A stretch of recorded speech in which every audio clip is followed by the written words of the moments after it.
기계 번역의 세계라는 주제로 연락해 주시겠습니다. 박수 부탁드립니다. 안녕하십니까, 이진희입니다. 너무 여러 번 들으신 분들 많을 것 같아서 새로 들으시는 분들 위주로 설명을 하고 좀 알아서 들어주시면 될 것 같습니다.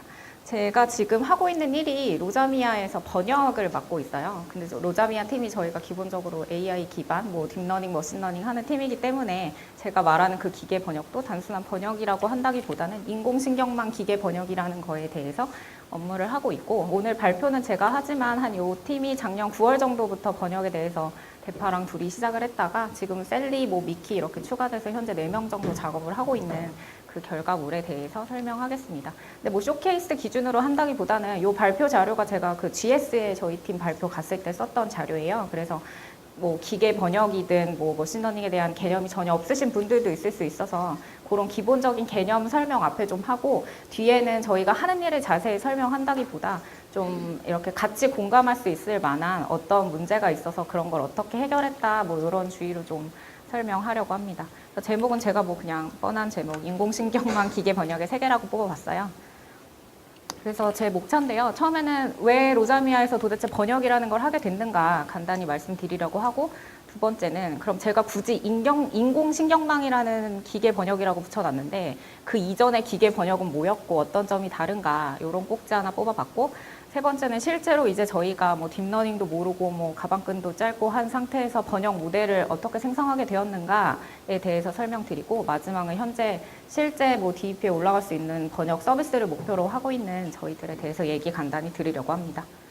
그래서 처음은 로자미아는 저희 작년에 쇼케이스도 많이 하고 했는데, 로자미아에서 저희가 하려고 했던 게 유저 스토리든 테스트 케이스든 텍스트로 된 시나리오를 넣으면 그 의미를 이해하고 파싱을 해서 실제로 테스트를 해줄 수 있는 코드를 뽑아내서 테스트 자동화를 한다라는 게 저희 로자미아의 목표였어요.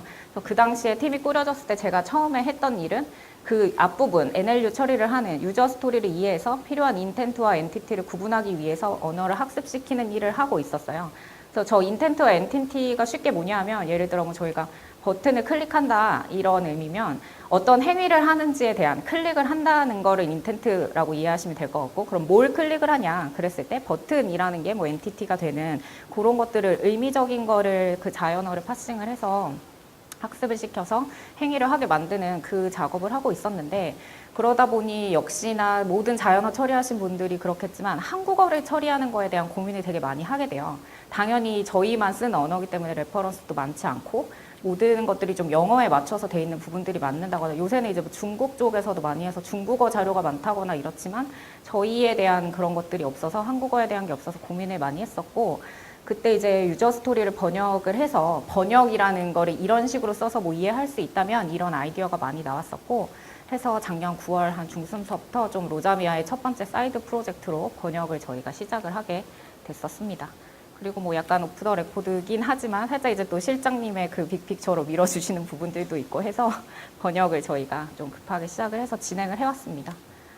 그래서 이게 좀 잘 안 보실 수 있는데 실제 저희가 만든 번역 모델을 통해서 나온 번역 결과예요. 아직 번역 화면이 없어서 제가 직접 리퀘스트를 날렸던 걸 뽑아왔었는데, 그냥 좀 구어체가 아닌 적당한 문어체에 아주 생소한 단어가 들어가지 않은 거에 대해서는 어느 정도 이제 결과가, 위에 이제 제가 영어 문장을 날린 거고 영암 모델을 띄워놓은 거기 때문에 밑에 이 정도는 좀 매끄럽게 한글 번역이 나온다 해서 하나 정도 시트를 넣어봤습니다. 그럼 인공신경망 기계 번역이 뭐고 그 이전의 기계 번역은 뭐였냐, 간단히 생각하시면 구글 같은 거, 사실 구글도 지금 하고 있는 거는 NMT라고 제가 표현을 할 텐데 앞으로는 그 신경망을 가지고 이 번역 모델을 만든 걸 사용을 하고 있어요. 근데 그거를 NMT로 갈아 낀 시점이 구글조차도 한 2016년 9월 정도라고 알고 있어요. 그러면 그 이전에도 기계 번역은 있었던 거죠. 번역은 했었으니까. 그래서 그 이전에 기계 번역이 뭐였냐 개념을 살짝 보면 밑에서부터 볼게요. RBMT라고 해서 룰 기반 기계 번역이에요. 그래서 이거는 간단히 생각하면 모든 단어에 대한 그 룰을 다 지정을 해주는 거예요. A라는 게 들어오면 무조건 B를 줘야 되고, C가 들어오면 무조건 D를 줘야 되고, 근데 이 하나하나 룰을 다 지정을 하다 보니 당연히 복잡한 언어일수록 번역 모델의 성능을 높여야 할수록 이 룰이 너무 기하급수적으로 늘어나니까 일정 수준 이상은 핸들링 할 수도 없고 성능을 높일 수도 없는 그런 상태에 이르렀다고 해요. 그래서 이제 그 다음에 조금 발전된 모델이 그 가운데 있는 PBMT, 그래서 프레이즈 베이스드예요. 구문, 그러니까 하나하나 단어에 대한 거를 다 지정을 한다기보다는 조금 더 문맥을 이해할 수 있도록 구나 뭐 절 단위로 학습을 시키고 룰도 그런 식으로 지정을 해줘서 조금 성능을 높이는 효과를 냈었다고 하고, SMT라는 거는 Statistical Machine Translation이라고 해서 통계 기반인데 밑에 이제 조금 더 발전된 저 구나 절 단위로 한다는 개념은 그대로 가져가요. 그리고 머신러닝을 하는 기계 학습을 시키는 개념도 가져가는데 그거보다는 조금 더 발전된 게 이제 실제로 문장을 만들어낼 때 어떤 통계적인 수치를 포함을 해서 앞에 룰에서는 절대 뭐 해결할 수 없었던 동의어나 이런 문맥을 파악해서 결과를 주는 것들을 해결했다던가 하는 거를 SMT 모델에선 쓰고 있고, 그리고 저 SMT 모델을 아직 쓰고 있는 곳이 많아요. 저희 녹스에 붙어 있는 메신저 같은 경우에도 한국어랑 일본어에 대한 번역 모델은 아직도 저희가 SMT 같은 걸 쓰는 걸로 알고 있고, 이거는 어순이 같거나 이렇게 좀 공통점이 있는 언어들 사이에서는 좋은 효과를 내고 있다고 합니다. 그럼 이제 그 다음이 NMT인데 이거는 제가 이렇게 표현을 했듯이 점점 발전해온 모델이긴 한데 사실 NMT로 넘어오면서 번역의 성능이 되게 좋아졌다고 해요. 그래서 이 번역에 대해서 얘기를 할 때는 그 특정 BLU 수치라고 해서 번역의 성능을 평가할 수 있는 그런 수치적인 방법이 있어요. 되게 공통적으로 쓰는. 그래서 이제 구글 같은 경우에도 뭐 발전됐던 그런 새 모델이 나온다 그러면 자기들 수치가 몇이었는데 몇으로 올랐다 이런 표현을 많이 쓰는데, 저 왼쪽에 있는 쟤네들을 쓸 때는 언어별로 뭐 0.1의 수치만 올라도 아 이거 되게 좋은 모델이 나왔으니까 런칭할 수 있다 이런 느낌으로 했는데, NMT로 넘어가면서부터는 뭐 언어에 대해서는 1점 이상 오른 언어도 있고 점수 평균적으로는 뭐 0.5점 정도 다 올랐다는 식으로 해서 이 기계 번역의 세계에서 이제 NMT로 전반적으로 다 갈아 끼고 있는 추세가 되고 있는 것 같습니다. 너무 어려운 얘기 안 하고 싶긴 한데 뭐 기술적인 얘기를 너무 안 할 수는 없을 것 같아서 제가 뭐 머신러닝 다 저도 이렇게 잘 알고 있지는 못하고 한데 개념적인 것만 그냥 설명을 드리려고 해요. 그러니까 번역이다 뭐 자연어 처리다 할 때 꼭 나오는 그런 언어들에 대해서만 살짝 이해를 해보려고 하는데, 이게 신경망이잖아요. 이것도 뭐 여러 가지 신경망이 있어요. 근데 번역에서 쓰는 거는 RNN이라고 해서 리커런트 뉴럴 네트워크예요. 그래서 순환한다는 거에 포인트가 있는 건데, 저기 보시면 이제 이 하나하나가 다 그 RNN 구조로 된 각각의 셀들을 말하는 건데, 제가 빨간색으로 동그라미 친 두 부분이 중요한 거예요. 기본적으로 뭘 학습을 시키고 처리를 하려면 당연히 인풋이 들어가고 아웃풋이 나와야 하는 건데, 앞에 셀에서 처리된 결과를 계속 뒤에 물고 들어가는 거예요. 그래서 이전의 결과와 내 자신의 상태를 계속 인풋을 받아서 갱신해 나간다. 그래서 이거는 뭐 그 정도 개념만 그냥 말씀드리면 될 것 같고, 두 번째가 아까 보셨던 거랑 그림 되게 비슷하잖아요. 그 RNN 구조에서 조금 더 발전된 모델이라고 보시면 될 것 같아요. LSTM이라고 해서 롱 숄텀 메모리라고 돼 있는데 장단기 메모리 뭐 이런 용어로 많이 나와요. 그래서 기본 RNN의 확장인데 이게 그림이 너무 작아서 안 보이실 것 같은데 저 가운데 부분이 그냥 그림적으로 보셨을 때도 뭔가 되게 늘어났잖아요.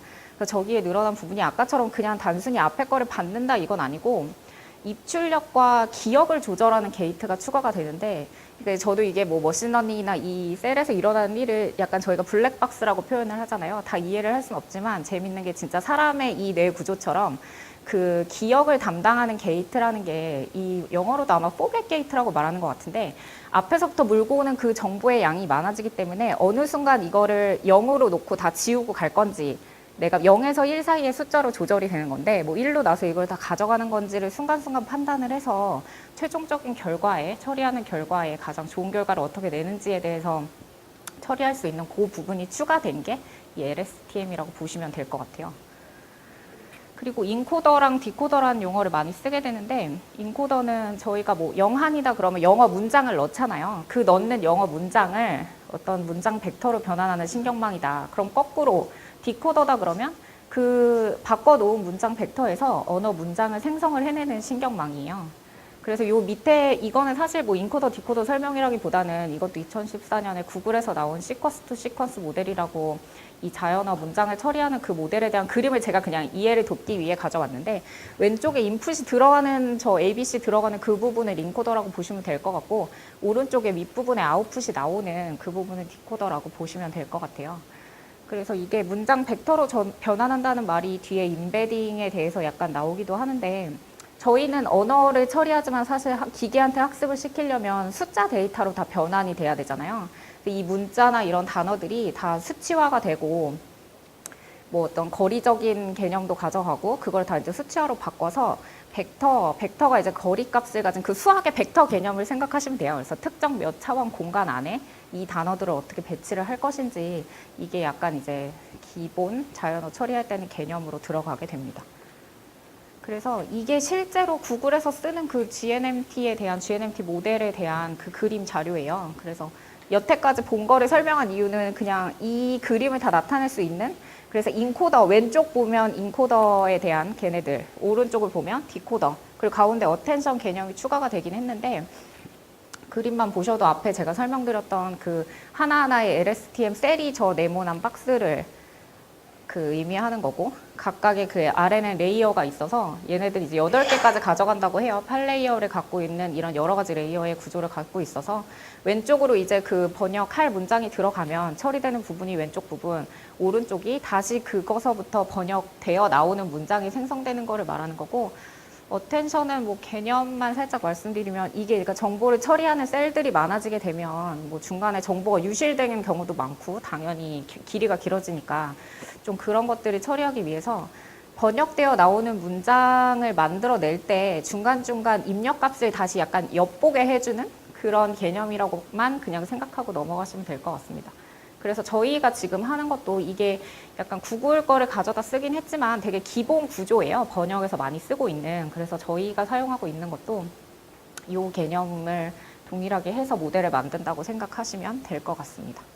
그리고 마지막에 이렇게 제가 넣었던 거는 아까 그 벡터화 한다는 그거예요. 이게 실제로 워드2 벡터라는 그 전처리 툴을 이용을 해서 말뭉치를 밀어 넣고 실제 그 벡터화된 문장을 약간 이미지화 시켜서 본 거예요. 그러면 단어가 처리가 될 때 우리가 그 처리 구조를 다 이해하지 못하더라도 얘네가 그 어떤 목적이 유사한 단어들끼리 모아준다던가 그 거리값으로 뭐 특정 결과를 낼 수 있는 걸 유추한다던가 뭐 이런 걸 볼 수가 있어요. 그래서 위에 뭐 보면 저희는 아무것도 구분하지 않은 말뭉치를 밀어 넣는데 학습을 시킬 때 왼쪽 위를 보면 알파벳들끼리 모인다거나 아니면 뭐 의미적으로도 뭐 사람의 뭐 외모를 뭐 이렇게 평가하는 뭐 아름답다, 예쁘다, 귀엽다 이런 단어들이 한 군데 모인다거나 뭐 이런 클러스터링 되는 개념이 이제 이런 워드 임베딩에서 나오게 되는데요.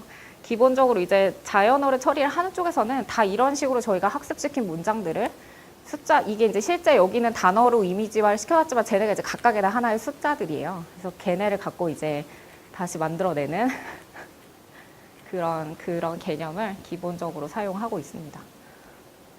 좀 어려운 얘기를 했지만 여기서는 사실 이게 제가 앞에서 말했는데 저희가 일을 할 때도 사실 저 개념에서부터 시작한 건 아니었어요. 당장 어떤 모델이라는 걸, 번역 모델이라는 거를 만들어내야 되기 때문에 저런 거는 중간에 이제 저희도 하면서 차근차근 공부했던 부분들이고, 이 번역 모델을 처음에 어떻게 만들었냐. 그래서 제가 좌충우돌 번역 모델 생성기라고 했는데 약간 맨 땅에서 시작을 했어요. 그래서 처음에는 이 개념을 이해하지 못하더라도 일단 뭔가 모델을 하나 만들어보자 해서 감을 잡는 거에서부터 시작을 했어요. 그래서 오픈소스가 사실 찾아보시면 NMT 관련된 오픈소스도 되게 많아요. 저희가 지금 약간 주력으로 사용하고 있는 거는 오픈NMT라고 해서 뭐 시스트란이라는 그 좀 번역 쪽에서 약간 네이버, 구글 말고 또 하나의 축을 이루고 있는 그런 회사가 있어요. 거기에서 뭐 하버드생들이랑 합작을 해서 만드는 그런 오픈 소스가 있는데 전 세계에서 좀 많이 사용하는 추세인 것 같고 뭐 포럼도 활발하게 돼 있고 해서 저희가 그거 좀 많이 차용해서 쓰고 있고, 근데 그거조차도 사실 뭐 토치 기반이든 텐서플로우 기반이든 다양한 프레임워크 기반으로 발전이 되고 있고 해서 이거는 저희가 꼭 뭐 이 오픈NMT를 사용한다 해서 특정을 지은 건 아니고 다양한 오픈소스들을 검토를 하고 있습니다. 이거를 검토를 해야 하는 이유는 당연히 NMT별로 트레이닝 방법도 다르고 지원하는 옵션들도 다르고 해서 다 좀 하나하나 해봐야 되는, 해보고 나서 뭐가 좋은지를 알아야 되는 그런 어려움이 있었어요. 그리고 처음에는 당연히 한국어와 영어에 대해서 샘플을 제공하는 곳이 아무것도 없어요. 그래서 제가 독일어에 대해서 뭐 아는 건 없는데 독일어, 프랑스어 같은 경우에 좀 번역 결과가 잘 나오는지, 영어에 대한 그 쌍으로는 약간 3만 건, 뭐 6만 건 이런 정도로 샘플을 많이 지원을 하고 있어서 그런 거를 하나 다운 받아서 전체적으로 번역이라는 게 어떻게 도는지에 대해서 좀 감을 잡는 시간이 이제 처음에 필요했습니다. 그럼 두 번째로는 저희가 또 트레이닝 환경도 되게 다른데 처음에는 뭐 3만 건 정도 돌리니까 저희 PC에서 그냥 돌리고 그랬어요. CPU 환경에서 돌리고 했었는데 이제 뭐 AWS에 올려서 돌리는 것도 사실 비용이 많이 나오고 이거는 자연어 쪽에서 많이 돌리진 않았는데 저희 그 이미지 처리하는 뭐 알렉스 쪽에서 이거를 위해 AW를 많이 사용할 때 비용이 되게 많이 나왔어요.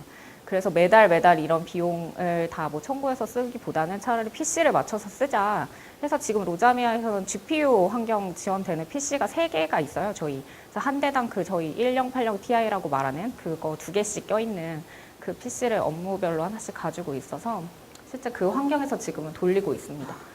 그리고 두 번째는 분산 처리라고 했는데 갑자기 나오는 분산 처리라고 했는데 GPU 환경에서 돌려도 이제 너무 데이터가 많아서 잘 돌지 않아요. 하나의 실험을 해서 결과를 보기까지 요새는 한 10일 정도 걸려요. GPU 환경에서 내내 트레이닝을 시켜도 옵션 하나만 바꿔도 결과를 보는데 10일 정도 걸려서 요건 앞으로 저희가 추가적으로 해야 되는 걸 수도 있는데 텐서플로우 기반에서는 기본적으로 다 분산 처리가 검토가 되기 때문에 그 부분은 좀 이제 저희도 검토를 해서 나중에 어떻게 활용할 수 있을까 보고 있고 또 저희가 했던 것 중에 하나가 이 모델도 보면 뭐 영어에서 한국어로 가는 거, 한국어에서 영어로 가는 거, 뭐 일본어는 영어에서 일본어, 한국어에서 일본어 이런 각각의 그 언어 쌍에 대해서 다 별도의 모델이 나와야 돼요.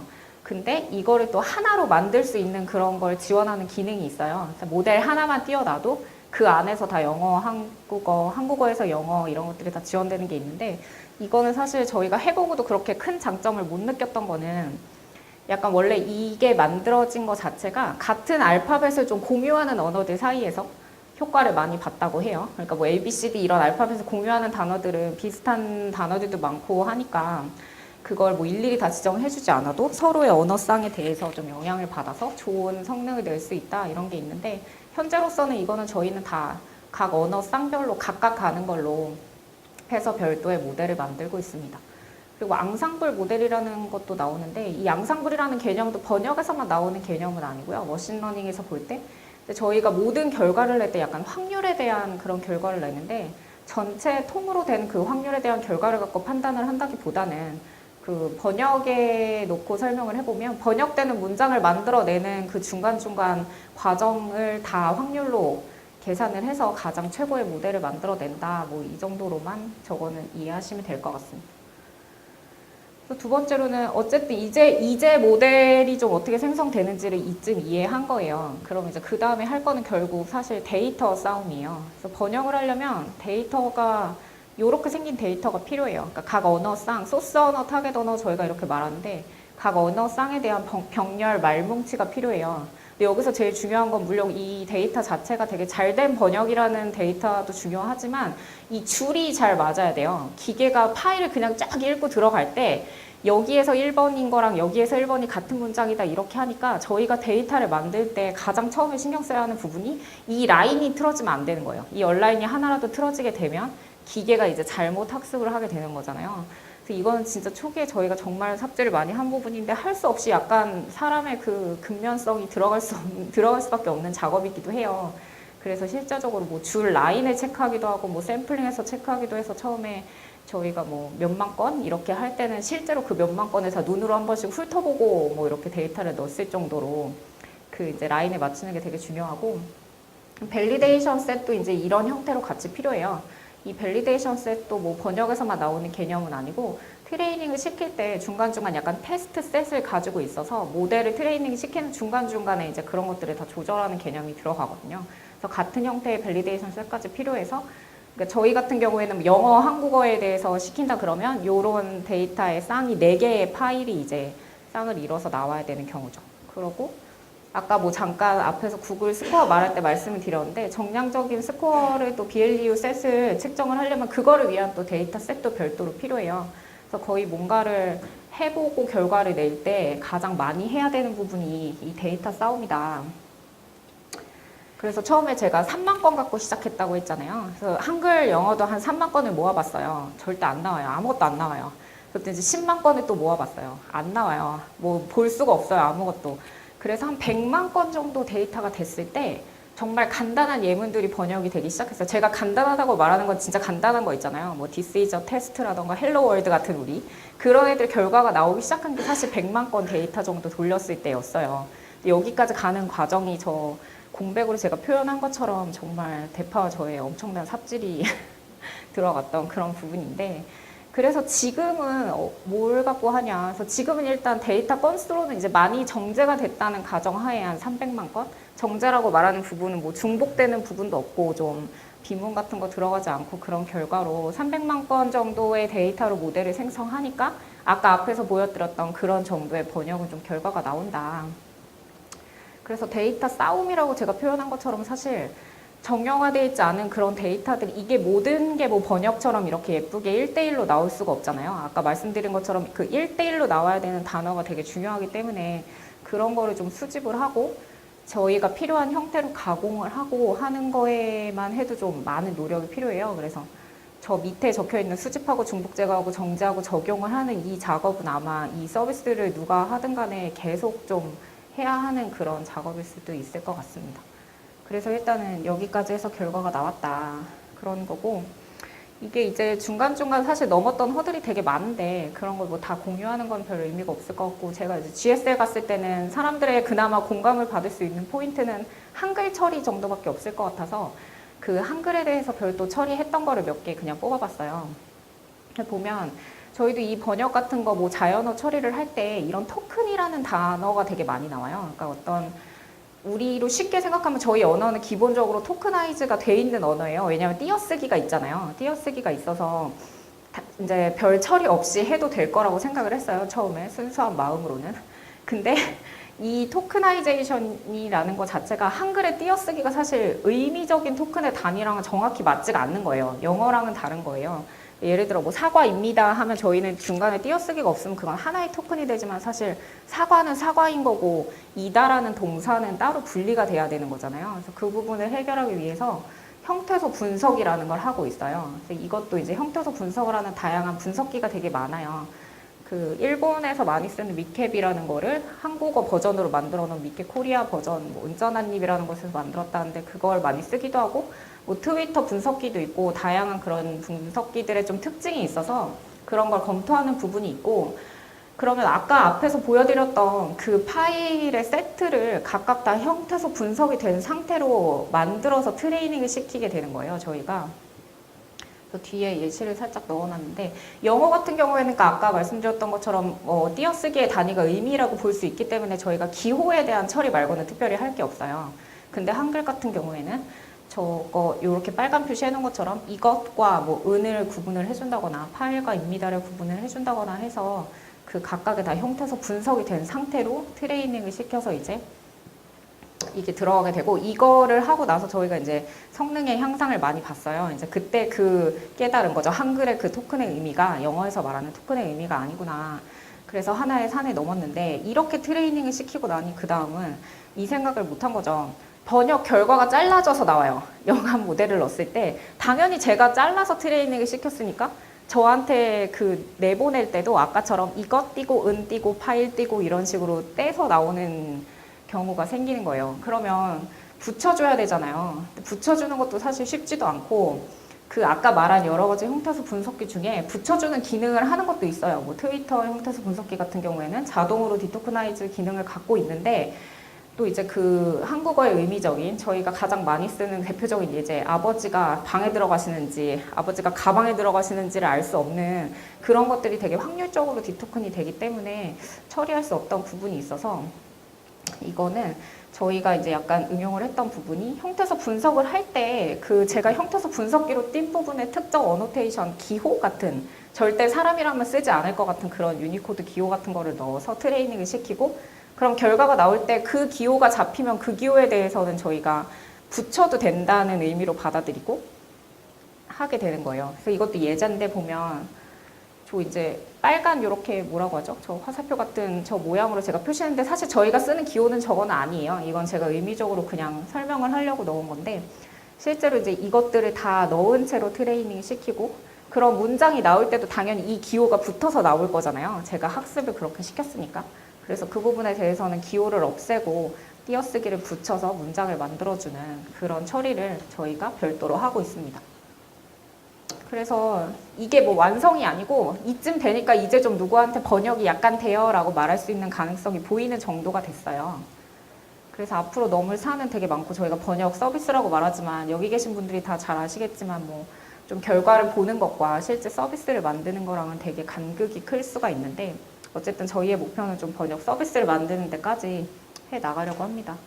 그래서 뭐 서비스를 만들 거니까 당연히 번역하는 화면도 있어야겠고 관리하는 화면이 있는 거는 되게 마찬가지고 번역의 질도 높여야겠죠. 그리고 저희가 지금은 영어, 한국어에 대해서만 하고 있는데 뭐 나중에 실제 회사에서 쓰는 서비스를 만들게 되면 다른 언어에 대해서도 해야 할 일이 많을 것 같아요. 그래서 번역의 질을 높이려면 무슨 작업을 해야 하냐. 그래서 지금은 사실 뭐 NNT 관련 알고리즘 같은 거를 그냥 이해만 하고 남이 짜놓은 오픈소스를 가져다 쓰고 있는데 필요에 의하면 이런 것도 뭐 구현해서 모델 자체의 성능을 높이는 방법도 있을 것 같아요. 그리고 아까처럼 그렇게 뭐 데이터를 정제하거나 모델을 만드는 걸로 다 성능을 높일 수 없다면 아까 암상부를 잠깐 설명드렸었는데 여러 개 모델을 만들어 놓고 뭐 거기에서 최적의 결과를 얻을 수 있는 방법이 있다면 저런 것도 직접 그 이제 알고리즘이나 뭐 이런 것들은 거의 다 나와 있는 상태라서 디코더 자체를 앙상블로 직접 설계를 해서 뭐 최적의 결과를 얻는 방법도 있을 것 같습니다. 그리고 그게 아니라면 뭐 당장 서비스를 내야 한다면 사실 앞뒤에 뭐 여러 가지 처리를 할 수도 있고 그런 룰을 뭐 지정해서 하는 느낌으로 해서 좀 번역 서비스의 질을 높이기 위해서 당장 할 수 있는 일들도 많을 것 같아요. 그래서 뭐 신조어나 고유명사 같은 것들을 뭐 일일이 다 트레이닝 시킬 수 없기 때문에 그런 거는 해결하는 방법을 좀 팀원들과 함께 고민 중에 있습니다. 그리고 또 하나는 데이터 얘기 뭐 안 할 수가 없어요. 양질의 데이터를 확보를 해야 한다. 그래서 많은 양의, 정말 매우 많은 양의 데이터가 중요하고 필요할 것 같고 그 데이터가 뭐 아무거나 가져다 쓸 수는 없기 때문에 좀 질적으로 검토된 데이터가 중요한 시점도 고려해야 하고 그러면 이제 앞으로도 계속 데이터 수집을 해야 할 텐데 수집한 데이터를 어떻게 뭐 정제를 하고 사용을 하는지 뭐 수집 단계에서부터 고민을 하는 좀 더 큰 고민이 필요할 것 같아요. 그래서 그런 데이터 확보에 대한 고민도 저희가 많이 하고 있습니다. 그래서 좀 마치려고 하는데 저희 뭐 이게 타이틀이었어요. 사실 가방끈 짧은 로자미아라고 해서 전공자도 없고 뭐 머신러닝 잘하는 사람도 없는데 저희끼리 뭉쳐서 여기까지 왔다는 그래서 번역 서비스 개발은 아직도 거의 계속 할 거고 아마 뭐 4월, 뭐 6월 이렇게 마일스톤 잡고 서비스 런칭하는 거 목표로 할 것 같습니다. 조그맣게 썼지만 함께해요라고 썼어요. 함께 하실 분들 언제든 로자미아에 와주시면 좋을 것 같습니다. 감사합니다.